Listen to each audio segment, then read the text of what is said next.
Hello, I'm professional attorney and very much amateur musician Scott Lesowitz, and in my quest to bring you the freshest, most up-to-date content, I will be reacting to an over 3-year-old video today by one KDH called Rick Beato Gets Blocked for a Reason.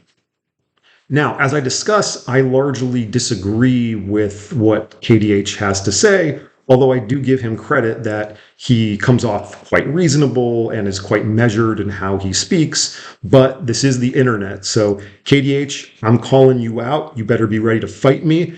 But let's make sure we don't hurt each other's glasses. And I'm hoping that perhaps Luxottica can sponsor any fight we have. So KDH's argument in his video is that the reason that at times record companies or music publishers will block Rick Beato's videos is that Rick advertises his Beato book or his courses at the end of his videos. So here's some clips, not one continuous clip, of what KDH has to say in his video.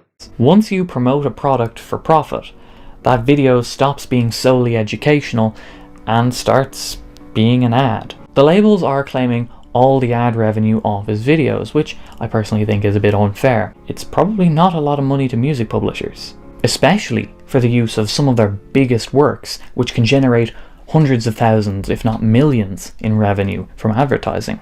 So the way I see it is that KDH basically makes two, let's say, sub-arguments or sets of assumptions. So one argument that KDH seems to make, although it is implicit, is that Rick Beato's videos would be fair use, would constitute fair use, if he did not plug his book and his courses, but because he does, he no longer qualifies as a fair user under the law. That I disagree with. If someone has a profit motive, then yes, it is a factor against fair use, but certainly it does not automatically disqualify them. And there are plenty of cases where someone with a profit motive who used copyright material still successfully pursued a fair use argument and was found ultimately not to be an infringer. So, for instance, in the Supreme Court's opinion, finding that Two Live Crew's Pretty Woman qualified for fair use as a satire of the original song, Oh Pretty Woman, the Supreme Court stated, quote, "It was error for the Court of Appeals to conclude that the commercial nature of Two Live Crew's parody of Oh Pretty Woman rendered it presumptively unfair," unquote. So I actually think there's only one reason why perhaps a number of Rick Beato's videos do not qualify for fair use, and that is because he has a tendency to perhaps play clips of the original songs that are too long and for no apparent good reason to further his teaching or criticism or commentary, whatever the permitted fair use would be. So the other set of, let's call them sub-arguments that KDH makes is that because the publishers or record companies would charge more for advertisements, therefore that is why they block the videos.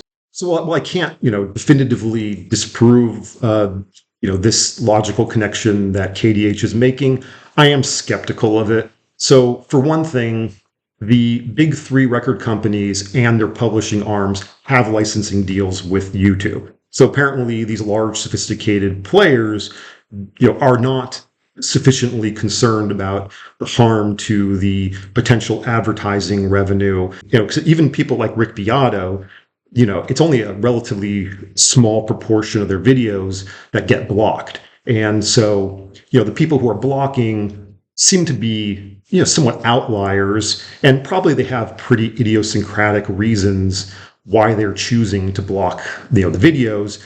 And it appears that some of these big blockers are having people or having their publishing companies, for instance, hire people to just basically look on YouTube for videos with their content on, with their songs in them, and then they block them. And, from what I can tell, I would be skeptical if these people who are scouring, YouTube for videos with the songs in them are thinking about or looking for whether or not the video, has a plug in it or an advertisement in it for something.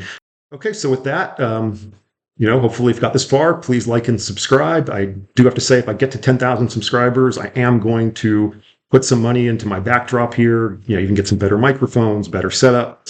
So anyway, so I want to look more professional if I get into like a cage match with KDH. So with that, thank you for watching and take care.